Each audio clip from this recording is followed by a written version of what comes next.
नमस्कार, स्वागत है आपका। और सोने के प्राइसेस ऑल टाइम हाई से कुछ सुधरते हुए नजर आए हैं। ये हफ्ता 5 हफ्तों की तेजी के बाद ऐसा है जहां पर मुनाफा वसूली के साथ कारोबार है, यानी कि गेन्स के साथ ये हफ्ता बंद शायद नहीं होगा और इसी वजह से शायद कुछ सपोर्ट दिखता हुआ नजर आया है खरीदारी के लिहाज से भी। काफ़ी सारी ज्वेलर्स ने यहाँ पर काफ़ी सारी स्कीम्स भी निकाली हैं, प्राइसिंग को लेकर, डिज़ाइंस को लेकर और साथ में ऑफर्स को लेकर भी, क्योंकि आने वाले महीने में ना सिर्फ अक्षय तृतीया है जो कि ऑफकोर्स एक बहुत बड़ा फेस्टिवल के तौर पर देखा जाता है सोने की खरीदारी के लिहाज से, लेकिन साथ साथ यहाँ पर शादियों का सीजन भी शुरू हो चुका है। बाजार और फेस्टिवल्स को भी यहाँ पर आता हुआ देखेगा तो उसका कुछ सपोर्ट की एक्सपेक्टेशन है, लेकिन साथ ही साथ गर्मियों की छुट्टियां हैं, इलेक्शन का समय है, हीट वेव की यहाँ पर एडवाइजरीज हैं, तो कितने लोग यहाँ पर बाहर निकलेंगे, किस तरह से इसका काम होगा और कैसे ज्वेलर्स इस पीरियड को यहाँ पर देख रहे हैं, इन सब पर चर्चा करने के लिए हमारे साथ हैं कामा ज्वेलरी के एमडी कॉलिन शाह, जीजेसी के चेयरमैन संयम मेहरा, अनमोल ज्वेलर्स के फाउंडर ईशू दत्वानी और सेंको गोल्ड लिमिटेड के MD and CEO Shubhankar Sen. आप सभी का कार्यक्रम में स्वागत है। संयम, आपसे जानना चाहेंगे, काफ़ी कुछ है यहाँ पर फॉरवर्ड देखने के लिए आने वाले महीने में, लेकिन इलेक्शंस भी हैं, movement of jewellery, precious metals यहाँ पर शायद हम कम होता हुआ देखेंगे, साथ ही साथ वोटिंग भी है, हमने यहाँ पर हीट वेव एडवाइजरीज भी आते हुए देखी हैं, तो काफ़ी कुछ है जो यहाँ पर मई के महीने में हो सकता है। अक्षय तृतीया के साथ साथ मई के महीने के लिहाज से आपकी प्लानिंग क्या है? नमस्ते मनीषा जी। देखिए, जब भी इलेक्शंस डिक्लेयर हुए 19 अप्रैल के बाद, फर्स्ट फेज के बाद, जो कस्टमर्स थे, जैसे जो ज्वेलर्स थे, मैन्युफैक्चरर्स, होलसेलर्स, उन्होंने अपनी जो ज्वेलरी की मूवमेंट है उनको रिस्ट्रिक्ट किया हुआ था। गवर्नमेंट से काफी एडवाइजरीज भी आ गई थी कि भाई हम ज्वेलरी की मूवमेंट कर सकते हैं, लेकिन फिर भी एक रिस्ट्रिक्शन थी। जैसे ही तमिलनाडु के अंदर कुछ इलेक्शंस हुए, महाराष्ट्र के अंदर, नागपुर के अंदर हुए, उसके बाद एक वो एरियाज खुलते गए और वहां पर मूवमेंट ऑफ जो कस्टमर की है वो धीरे धीरे बढ़ती गई। और अभी हमने देखा है कि जो रेट्स नीचे घटे हैं उसके वजह से थोड़ी थोड़ी ग्राहकी बढ़ी है। 2300 आने के बाद वापस 2349 डॉलर्स आ गया है। 500-700 रुपए घटा, फिर 500-700 रुपए बढ़ गया। तो अभी ऐसा लग रहा है कि भाव आगे आने वाले टाइम में थोड़ा घटेगा जरूर, लेकिन 10 मई तक यही प्राइस रेंज रहेगी। इस वजह से कंज्यूमर्स वापस दुकानों के अंदर आ रहे हैं, अपनी प्लानिंग कर रहे हैं, जो भी ज्वेलरी है उसकी बुकिंग, फॉरवर्ड बुकिंग हो रही है। और आने वाले टाइम के अंदर जब अक्षय तृतीया आएगा, लास्ट ईयर हमने देखा है कि हर साल Akshaya Tritiya any time 20 to 25 ton के बीच में अक्षय तृतीया के दिन के अंदर सेल्स होती है। इस साल भी वो बरकरार रहेगा, 20 to 22 टन के आसपास सेल्स रहेगी। और अभी भी बाइंग अगर करनी हो कोई कंज्यूमर को तो करने में कोई प्रॉब्लम नहीं है। थोड़े से भाव घट सकते हैं, लेकिन लॉन्ग टर्म इन्वेस्टमेंट के हिसाब से और बाइंग के हिसाब से, चाहे वो ब्राइडल ज्वेलरी के हिसाब से हो या फ्यूचर में 3-4 महीने बाद के अंदर कोई इवेंट हो उसके हिसाब से हो, तो बाइंग अभी भी टाइम पर अच्छी रहेगी।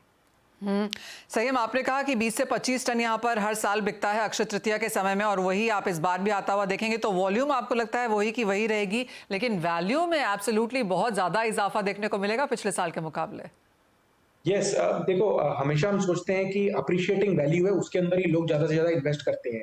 जब आप देखेंगे कि जो ऊपर का प्राइस रेंज है 20 लाख से लेके जो 60 लाख की जो बाइंग होती है, उसके अंदर ज्यादा कस्टमर इफेक्टेड नहीं होता, बोलता है कि लाख, 2 लाख, 3 लाख ज्यादा हो जाएगा, उसमें चल जाएगा।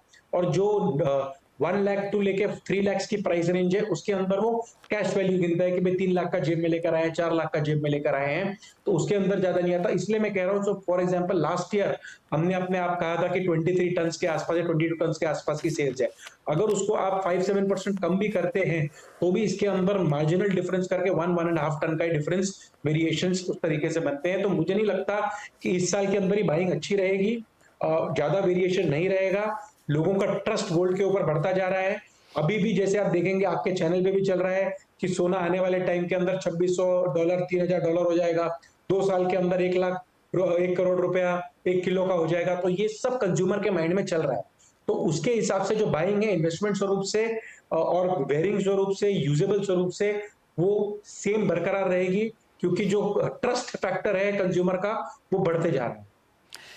जी हाँ, काफ़ी सारी ब्रोकरेजेस और बैंक्स की तरफ से जिस तरह की एडवाइजरीज यहाँ पर हैं, फोरकास्ट हैं, उनका मानना है कि सोना स्ट्रक्चरल बुल रन में है और यहाँ से और तेज़ी दिखा सकता है, लेकिन एज ऑफ नाउ जिस तरह की स्टेबिलिटी है बेहतरीन है इंडस्ट्री के लिहाज से भी और कंज्यूमर्स जो खरीदना चाहते हैं उनके लिए भी। शुभांकर, ये सवाल आपसे है, और ऑल टाइम हाइज हमने अप्रैल के महीने में यहाँ पर बनते हुए देखे हैं। अप्रैल का महीना बंद होते होते भी हम यहाँ पर इन द पॉजिटिव ही रहेंगे, लेकिन अप्रैल की महीने की अगर बात की जाए, एक स्टेप हम पीछे लें, तो आप कहेंगे सेल्स इम्पैक्ट हुई हैं? देखिए अप्रैल का महीना एक चैलेंजिंग महीना था, क्योंकि गोल्ड का प्राइस 65,000 से almost 75,000, which means that 15% jump gold का प्राइस में एक महीने में ले लिए, तो कंज्यूमर्स भी थोड़े दिक्कत में आ जाते हैं, कंफ्यूज हो जाते हैं कि इतना जंप हो गया, क्या करना चाहिए। सो अंदर अंदर में मे बी उन लोगों का खुशी है कि उनके पास जो खरीदा हुआ सोना है, ज्वेलरी है, उसका प्राइस अप्रिशिएट हुआ, बट नया खरीदने में उनको थोड़ा डिसीजन लेने में दिक्कत आता है। तो इट्स बीन स्लो। हम लोग देखें कि वॉल्यूम्स में 20-25% हम लोग का फॉल हुआ है। वैल्यू में मे बी वो फॉल उतना नहीं दिखेगा, क्योंकि वैल्यू में वो मेकअप हो रहा है with increase in price, but volume में हम लोग 20% का डाउनफॉल देख रहे हैं। तो अप्रैल का महीना इतना बेहतरीन नहीं गया, तो एक्सपेक्टेशंस ऑफ कोर्स यहाँ पे मई से काफ़ी ज़्यादा है। और अक्षय तृतीया की क्योंकि बात हो रही है, तो शिवांकर किस तरह की प्रिपरेशंस आप कहेंगे आप कर रहे हैं, क्या कैलकुलेशंस हैं अक्षय तृतीया के लिहाज से?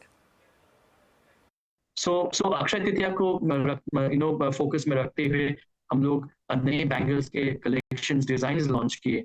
We called it the circle of life, because जो हम लोग का बैंगल्स है, हम लोग का कारीगर जो बनाते हैं बंगाल में स्पेशली, वो बहुत ही यूनिक डिजाइन होते हैं। और आज के दिन गोल्ड का प्राइस बढ़ने के लिए we have to make it light weight. 10 gram, 15 gram, 12 gram में सुंदर सुंदर सा बैंगल्स और डेली वेयर के लिए हो या ओकेशंस के लिए हो। फिर डायमंड ज्वेलरी में भी ब्रेसलेट्स एंड एवरीडे वेयर, अभी जो यंग जनरेशन है उनको स्लीक प्रोडक्ट, स्लीक डिजाइन चाहिए, तो उस हिसाब से हम लोग डायमंड और प्लैटिनम में डिजाइन बना रहे हैं। और अभी यही देखना है कि कस्टमर्स का जो नीड है, प्राइस बढ़ गया तो 14 कैरेट 18 कैरेट गोल्ड ज्वेलरी में, प्योरिटी में, उसके साथ with studded with diamonds customers prefer कर रहे हैं, क्योंकि उनका बजट तो उस हिसाब से बढ़ा नहीं जितना प्राइस बढ़ा है। तो वो दिमाग में रखते हुए light weight jewellery, everyday where, sleek jewellery, इसके ऊपर हम लोग फोकस करें। ओके कॉलिन, आप किस चीज़ पे यहाँ पर फोकस करेंगे? और आप भी कहेंगे अप्रैल का महीना तो बहुत बेहतरीन नहीं गया, लेकिन मई से एक्सपेक्टेशंस अच्छी खासी हैं। अप्रैल जैसे सबने बताया इतना खास नहीं रहा, और अक्षय तृतीया के लिए कॉशियसली ऑप्टिमिस्टिक है ट्रेड। और जैसे सबने बताया वॉल्यूम नीचे रहेगा, वैल्यू शायद थोड़ा ग्रोथ हो जाए, बट अप्रैल में जून जनरली ऐसे मुश्किल क्वार्टर ही रहेगा इलेक्शन के कारण भी। और जुलाई अगस्त सितंबर जैसे हम जानते हैं वो श्राद्ध और बहुत सारी monsoon, so it's always traditionally slow ही रहा है। और अक्टूबर टू मार्च पिकअप होके जो ग्रोथ इंडस्ट्री का आना है तभी आएगा। इशू आप कैसे देखते हैं आने वाले समय को अब यहाँ से, क्योंकि गोल्ड प्राइसेस में कुछ स्टेबिलिटी ज़रूर देखने को मिली है। एक व्यू पॉइंट ऑफ कोर्स ये बनता हुआ नजर आया है कि ये स्टेबिलिटी, और जब फेड कट्स आएंगे हम second half of this year में बनते हुए, तो एक बार फिर से यहाँ पर उछाल देखने को मिलेगा। तो कंज्यूमर्स के माइंड में अब यहाँ पर क्या है, और आपको लगता है खरीदारी करने के लिए वो लौटेंगे? तो मेरा जो व्यू है is absolutely contrary to the other panelist.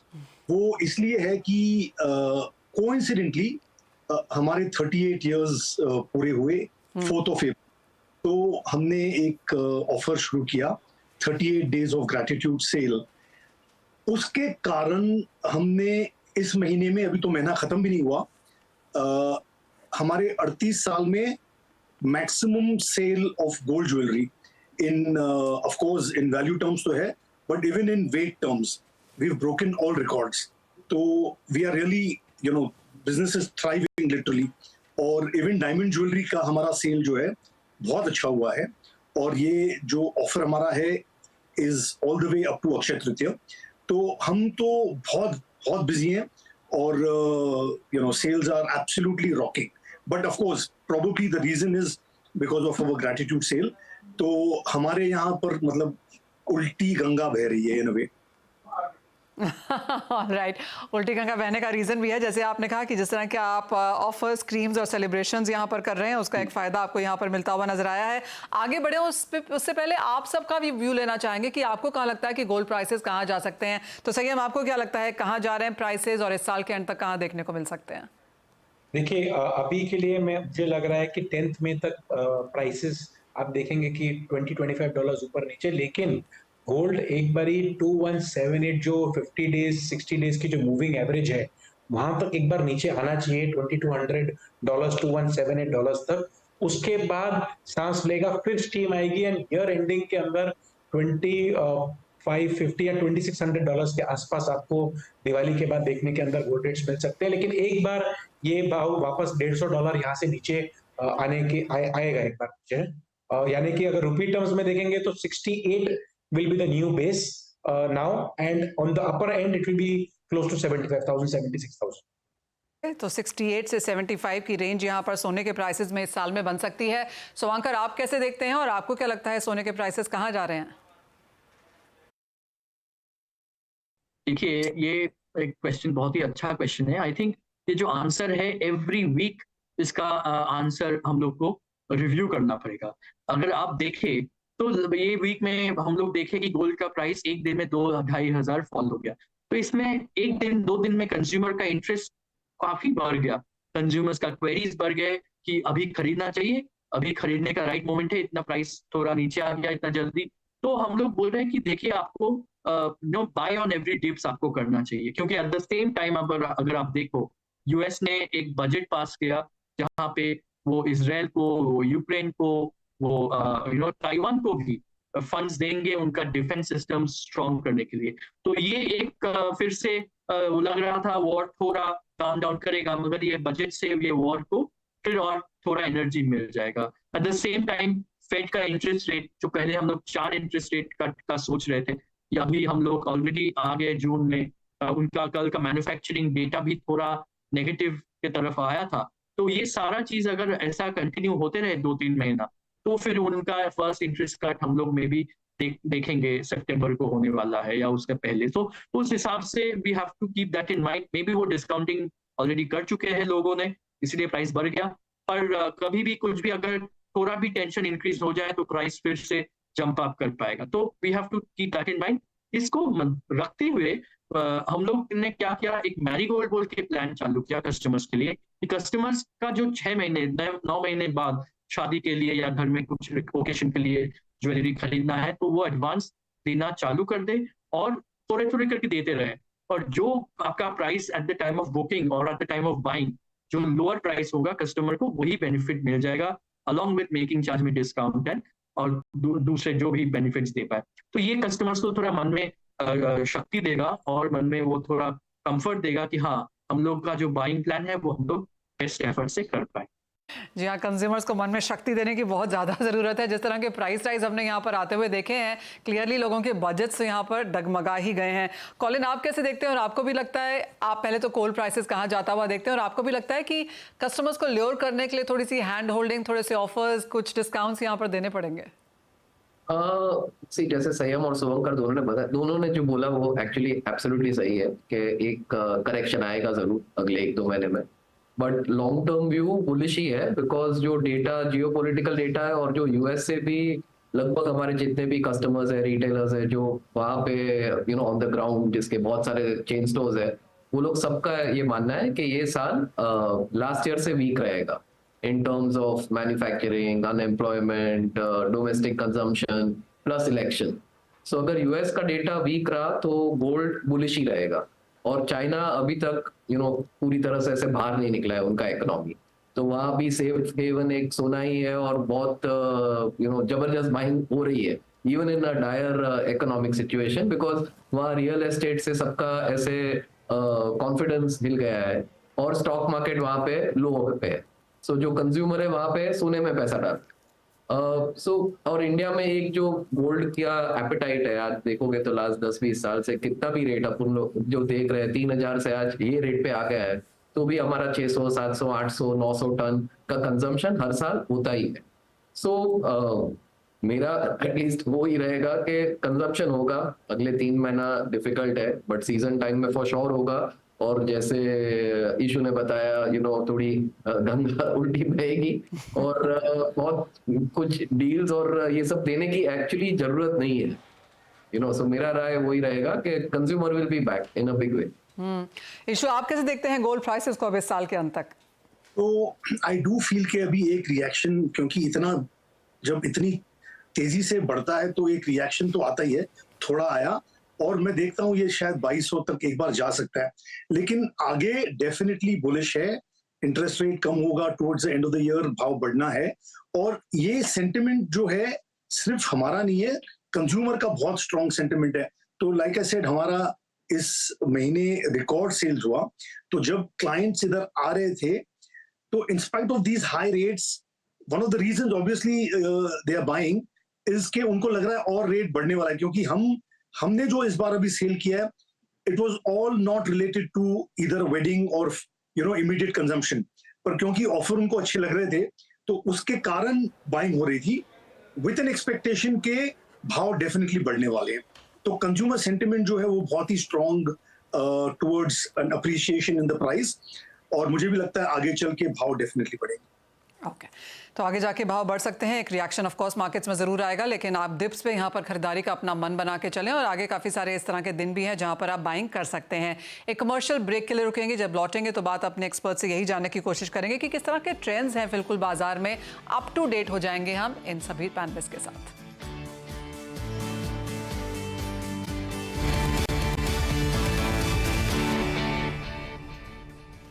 हर साल, हर सीज़न, हर त्यौहार पर हम देखते हैं कि ज्वेलर्स की तरफ से यहाँ पर नए लॉन्चेस, नए डिज़ाइंस और नए थीम्स आते हैं। टेम्पल ज्वेलरी एक समय पे बहुत चलती थी, फिर पोल्की बहुत ज़्यादा चली, उसके बाद सॉलिटर्स हमने यहाँ पर बनते हुए देखे। डायमंड्स में लोगों का इंटरेस्ट है क्योंकि प्राइसेस यहाँ पर ठीक ठाक हुए। लैब ग्रोन डायमंड्स का चैनल पिछले कुछ सालों में हमने यहाँ पर अब आता हुआ देखा है। शुभंकर, अब आप यहाँ पर किस तरह के ट्रेंड्स बनते हुए देख रहे हैं इस साल के लिए?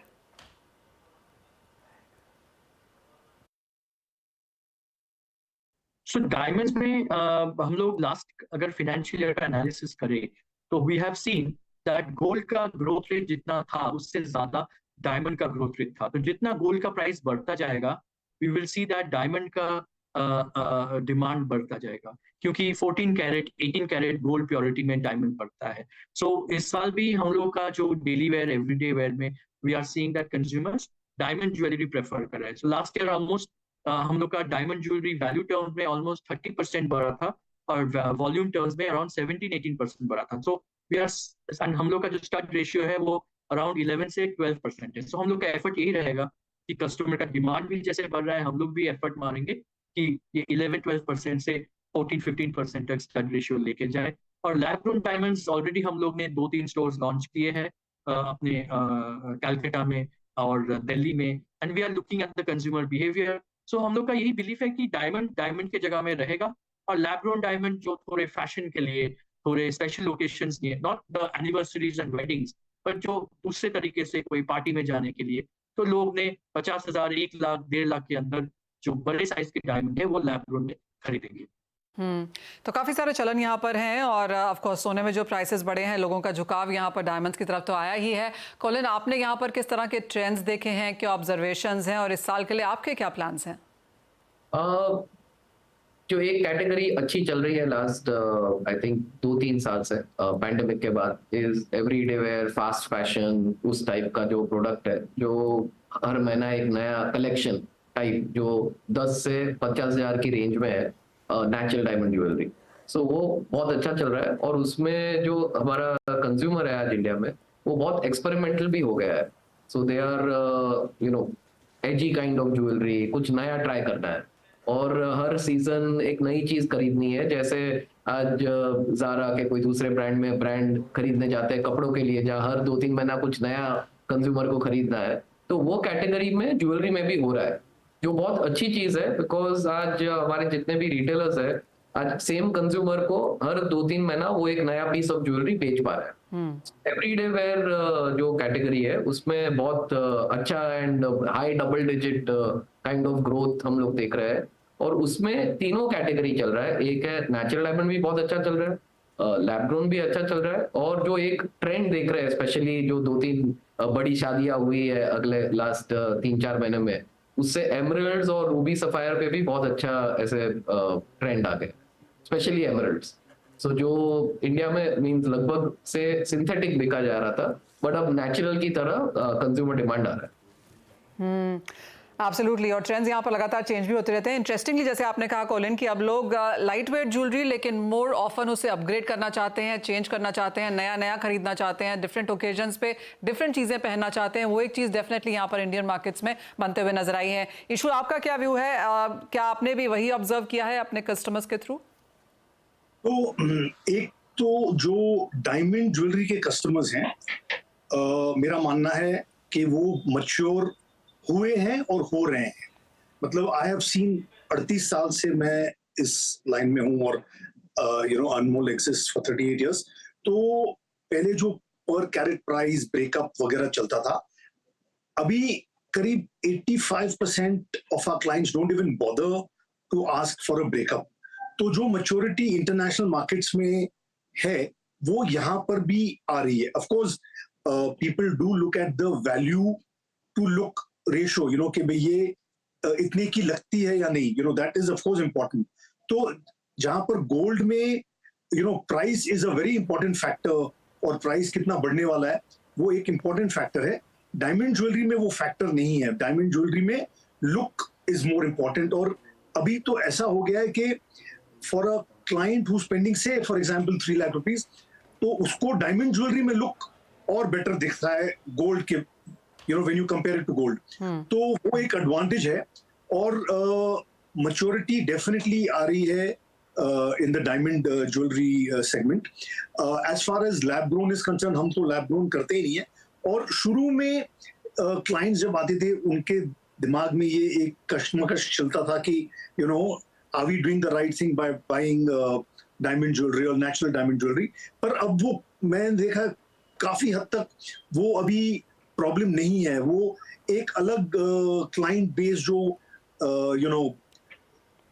For destination for other things वो लोग लैब ग्रोन लेंगे। पर हमारे जो क्लाइंट्स हैं वो हमको लैब ग्रोन के लिए वो they don't even ask, मतलब they are very happy and satisfied with natural diamonds and the maturity is definitely there. Absolutely. संयम, आपने क्या यहाँ पर वॉच किया है और आपको क्या लगता है? ऑफ कोर्स जो एमआरपी की बात है कि ज्वेलरी एमआरपी पे बेची जाए वो एक बहुत लॉन्ग स्टैंडिंग डिबेट है जिसके बारे में ऑफ कोर्स हम कभी और बात करेंगे, लेकिन आने वाले सीजन के लिए आपको क्या लगता है कि क्या यहाँ पे ज्यादा वर्क करेगा? देखिए, ऑलवेज अब हम देखेंगे कि 75% गोल्ड ज्वेलरी बिकती है और 25% डायमंड ज्वेलरी बिकती है। गोल्ड के अंदर भी हमने देखा है when we are dealing with 5000 to 6000 retailers in the country की चेन्स बैंगल्स की येलो ज्वेलरी की सेल्स ज्यादा होती है। उसके अंदर भी सेक्टोरियल होता है, नॉर्थ साउथ ईस्ट वेस्ट। तो अगर हम देखेंगे कि ईस्ट साइड पे आप देखेंगे तो यूपी हो गया, बिहार हो गया, झारखंड हो गया, वेस्ट बंगाल हो गया, उसके अंदर येलो ज्वेलरी प्रीडोमिनेंटली चलती है। मुंबई की बनी हुई ज्वेलरी चलती है, कलकत्ता की हैंडमेड ज्वेलरी चलती है, लाइट वेट हो गई अभी ज्वेलरी। यूपी और बिहार के अंदर, झारखंड के अंदर जितने भी रिटेलर्स हैं, भाव बढ़ने की वजह से अभी 18 कैरेट गोल्ड की ज्वेलरी ज्यादा मांग रहे हैं। जो नॉर्दर्न साइड है, जो पंजाब, हरियाणा, जम्मू कश्मीर, दिल्ली है, वहां पर रोज गोल्ड की ज्वेलरी है, आज भी उसकी डिमांड ज्यादा है। रोडियम की ज्वेलरी ज्यादा चल रही है। उसके अंदर भी अभी राजकोट के जो लाइट वेट इयरिंग्स आते हैं उसकी डिमांड है। साउथ जोन के अंदर आप चले जाएंगे, उसके अंदर लोगों के पास इन्वेस्टमेंट फैक्टर के अंदर 8, 12, 16, 24 ग्राम्स के अंदर जो रेंज आती है बाइंग की, उसके अंदर उनकी रुचि ज्यादा रहती है। जब ये गर्ल चाइल्ड बॉर्न होती है तभी से ही उनका जो घर का जो फादर है वो 4 ग्राम्स 8 ग्राम्स बर्थ से चालू कर देता है बाइंग करना।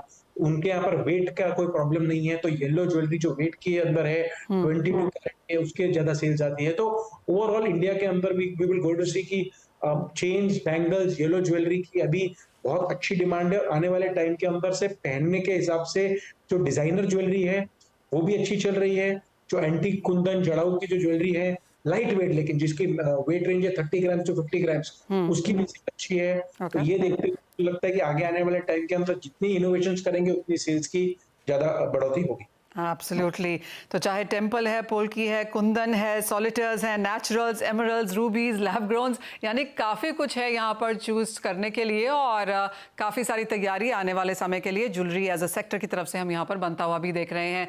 बहुत शुक्रिया आप सभी का आज साथ जुड़ने के लिए और आशा करते हैं कि आपकी सेल्स अच्छी खासी हों, लोग बहुत सारा सोना खरीदें और उनके भी पैसे बने, क्योंकि एब्सोल्युटली प्राइसेस ऊपर जाने की एक्सपेक्टेशन यहाँ पर मार्केट्स को है ही। लेकिन फिलहाल इस कार्यक्रम में इतना ही समय है, हमें दीजिए इजाज़त। आप बने रहिए CNBC आवाज़ पर।